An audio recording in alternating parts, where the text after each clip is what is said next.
प्रख्यात अभिनेता दिग पहंडी विधायक सिद्धांत महापात्र मां कनक महापात्र परलोक घटी मृत्यु खबर शुणा पर खारबेल नगर बासभवन में बहु व्यक्ति शेष दर्शन करने पहुंची।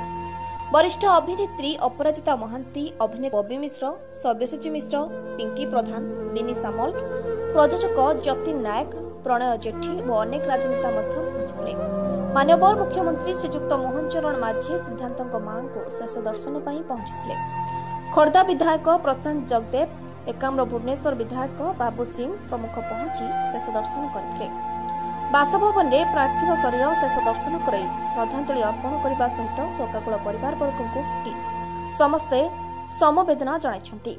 उपस्थित राजनेता, अभिनेता, अभिनेत्री समेत बहु बंधुबांधव और पाख पड़ोशी महाप्रभु श्री जगन्नाथ निकट प्रार्थना कर दिवंगत आत्मा को शांति प्रदान करने परिवार वर्ग को दुख सहिबार शक्ति प्रदान करने कामना करते।